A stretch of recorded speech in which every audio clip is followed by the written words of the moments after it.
Yes, we call the name of Jesus because at the name of Jesus, every tongue will confess that He is Lord, and every knee shall bow in acknowledgement of this name called Jesus. When you call Jesus, there's always a shift that happens because there is no name like that here on earth, in any planet, or even in heaven. A name given unto us. And the government of all nations is upon His shoulder. We come to worship Him. We come to celebrate. Yes, Lord, if you love this Jesus, why don't we put our hands together in worship of this God Almighty? Oh, yes. We are thankful to the choir for worshiping with us and preaching through song. Today we have a sermon series beginning fresh, called Fresh Air. Over there, on the bulletin, you can begin to be cruising. If you have been on an airplane, we are on another stratosphere. We have broken up the clouds, and there is no pollution whatsoever. There is a breeze of fresh air up there. Why do we need fresh air? Because sometimes the things on this particular earth are very discouraging. Things that pull us down, things that are heavy. We know about suicides, we know about discouragements, but we are having a 4-week sermon series talking about fresh air. This fresh air, indeed, we are talking about how the gospel renews and revives. When we are sick and tired of being sick and tired, we must go nowhere other than the Bible to be revived, to be refreshed, to think differently, and to get a little bit energy in our muscles and body as we move forward. Today we read a story of Jesus. He's young, but of course there is a little bit of misunderstanding between the parents and Jesus. And that's my task this morning, to talk about it. Why should I talk about it? Because beginning of the year, we all make decisions. We all make resolutions. Now, I want to do this differently. I want to change. I want to go in this particular direction. But we find that after 6 weeks, after 5 weeks, after 4 weeks, we tend to forget. We find ourselves regressing. Whether these are decisions about our diet, decisions about our holy habits, whatever decisions we are changing. Why? We find the secrets by studying the story that we find with Jesus. Now, if you're ready, walk with me as I narrate the story. So my sermon today is in 2 parts. The first part, I will just narrate the story, and the other part, I might try to synthesize and come up with some little nuggets or little things that we can learn from the story. If you want to be revived, you've got to ask the real questions, the hard questions. Could Jesus be ever wrong? Did he ever make a mistake? Was he human? Was he God? Was he sometimes God, sometimes human? What does it mean to say incarnation? That he became man like us. What does that mean? What does it look like? We are finding Mary and Joseph, the parents, Jesus, God asked to take care of Jesus. They've been spending the whole day on a caravan. They're going back home. But Jesus is not part and parcel of the caravan going back. Now,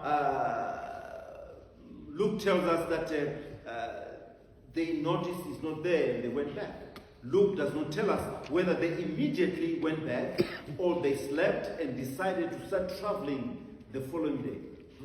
Now, I just want to talk to mothers who are here and others who have taken care of a little baby baby. Have you ever lost a baby? Have you ever gone to New Orleans to watch the Saints game in the big auditorium?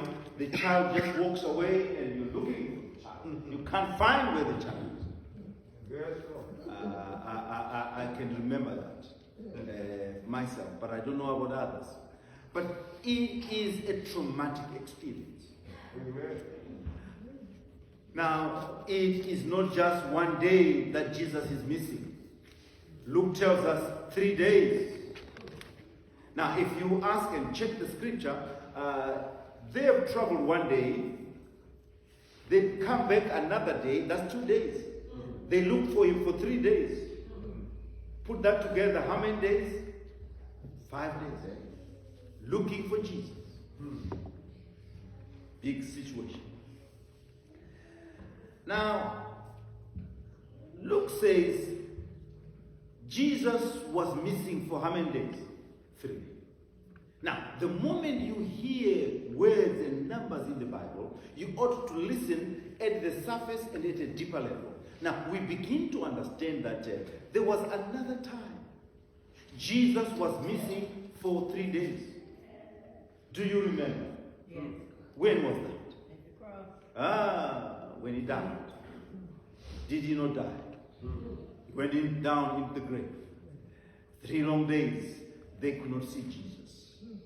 See, whenever anything happens around Jesus, we've got to listen with very clear ears.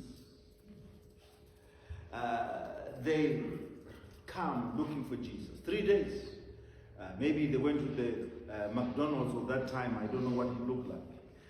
They went looking for him here and there. They didn't find him until they found him inside the temple. He was in the middle of the teachers and he was listening to them. He was not only listening, but he was also asking questions and answering questions. He was obviously engaged. The people who are in the temple, they are not there to worship or to celebrate the Passover. They are engaged in the study of the Bible. These are the scholars. These are the rabbis. These are the pastors, the senior pastors, the people who are serious about understanding the deep things of God. Jesus is found there, and he plays his role very well, both as a learner and as a teacher. Now, if you want success, if you want whatever, you have to invest. You have to prepare for success in the things that you are going to do. Yes, Jesus is inquisitive, yet he is confident. He begins to answer questions.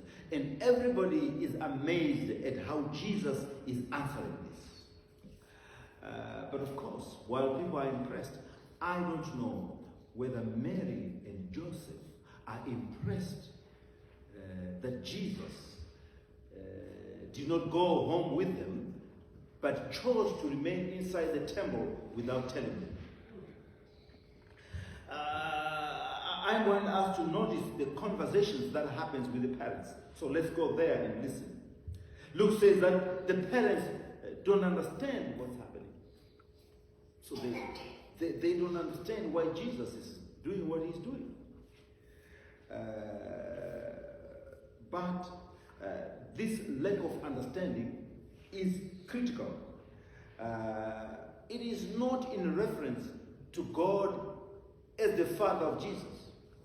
The angel told Mary, the angel told Joseph not to divorce Mary. They all know that Jesus is the Son of God. So what is it that they are not understanding? That's what I want us to discuss and look at this morning. Perhaps Mary and Joseph don't fully understand the implication of the sonship of Jesus. Precisely what are those things that Jesus ought to do because he's the Son of the living God? So far, Simeon, who saw the baby Jesus, like I was with Kyrie here, said, now Lord, you can make me die because I've seen salvation. He was waiting for the consolation of Israel. We know about prophetess Anna, who was also in the temple, who also started prophesying. We also know about Zacharias, who was in the temple. These people don't give us a light or details about Jesus. The Bible does not tell us about the growth of Jesus from the time he was a bitty baby and the time he was baptized by John the Baptist. The Bible is quiet. The only story that we get is this story. When Jesus is found missing and he is inside the temple. Now, we must begin to listen to the conversation that is happening. Mary is the one who begins to approach Jesus. And this is what Mary says. Child, why did you do this to us in this way? Now, if you are a mother, you know what it means to lose a child. Especially in America, because children disappear. I don't know what people do with children. So that's not a day, that's not an hour, that's not, it's just long days. Maybe 3 minimum, maximum 5 days, we don't know. You can begin to feel the pain in Mary's heart. Mary begins to ask that question, child, why did you do this to us this way? Now Mary sees the way Jesus has treated them is causing pain and suffering. Eugene Peterson, who writes the Bible by paraphrase, says, when you read this, he says, what were you thinking? Yes, Lord. Your father and I have been half out of our minds looking for you. Yes, Well, Lord. it seems safe to imagine that Mary sees Jesus in the room. Now, we want to ask the question, can Jesus ever have done anything wrong? Yes, the Bible tells us that he has never sinned. Can he have done something and say, well, it's a mistake? Did he ever break an egg while carrying eggs as a baby child? Did he ever step on someone and say, I'm sorry? Very difficult, isn't it? We don't preach like that. We don't talk like that. He's God. Yes, he is. But see, if he's God, then he was never human in the first place. What does it mean to say Jesus was 100% human and he was 100% God? How can this happen? Is he 50% God, 50% human? Guess what? This must be the subject he was discussing with the scholars in the temple. See, when you are a disciple, you must engage your mind in the deep things of God. When you are a child of God, you must wrestle with the text. One of the reasons why preaching is difficult is that you don't just get a text and you think you know it. You go over and over and over. And when Sunday is coming, you don't even know what to talk about. You throw away and start afresh on another text. Why? Because sometimes these things are mystery. And only revelation by God will make you understand. Now, we could go on and on and on and on, but I want to mention this, that there is the misunderstanding. Let me now go back to the understanding between Jesus and the parents. And then we can move on from there. The question, now Jesus begins to say, he doesn't quite say, but in his mind, parents have been taking me to this temple year after year. When I was born, I was circumcised, I came to the temple. They dedicated me to the temple. I'm the firstborn. They brought doves. They dedicated me to the temple. Every year in the Passover, they bring me to the temple. I think they know that I belong to them. I mean, that's Jesus. Yes, Lord. Mary and Joseph, they're in another direction. You're a baby. You are a child. You are hurting our feelings. How can you just disappear without telling us where you're going? This is the point of understanding. Jesus begins to say, why do you look for me? How can you say why?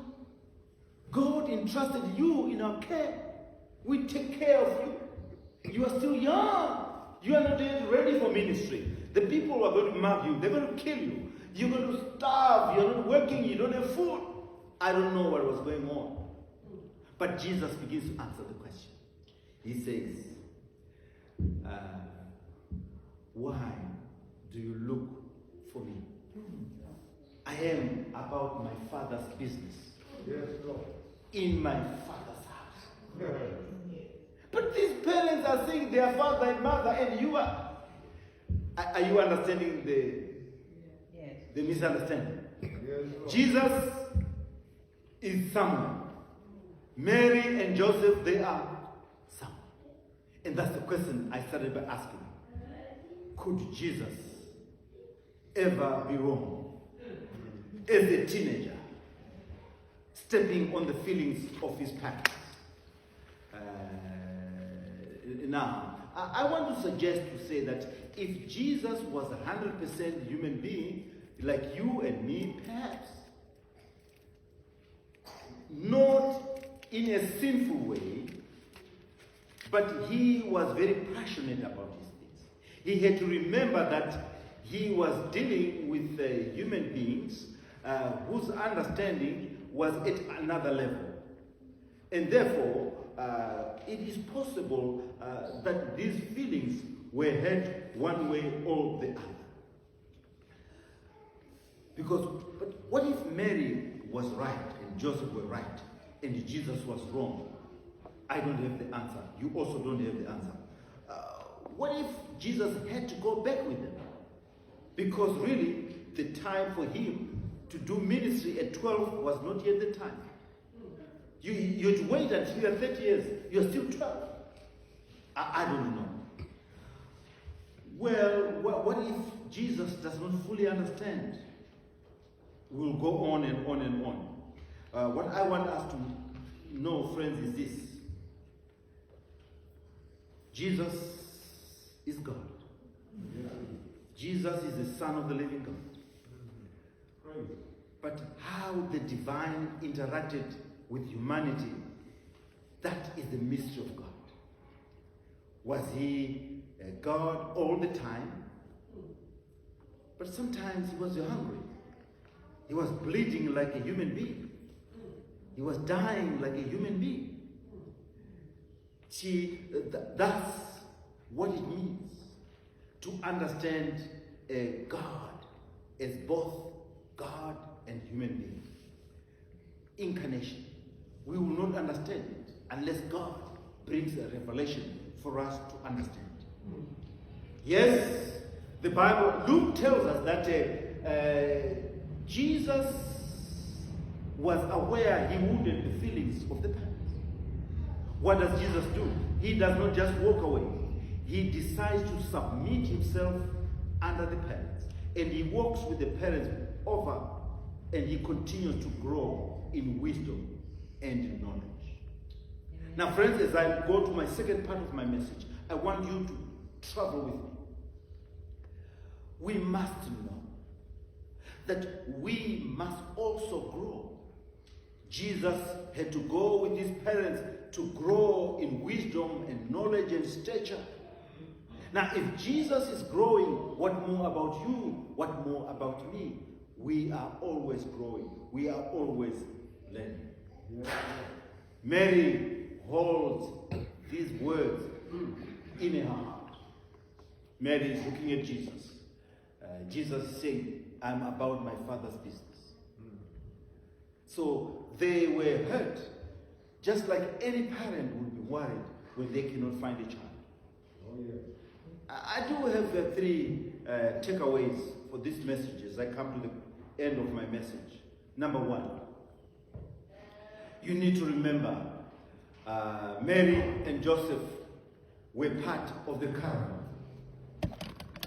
They were part of the caravan. Yes. You must be part of a caravan. Where are you going? Where are you coming from? We are going to Jerusalem. We are heaven bound.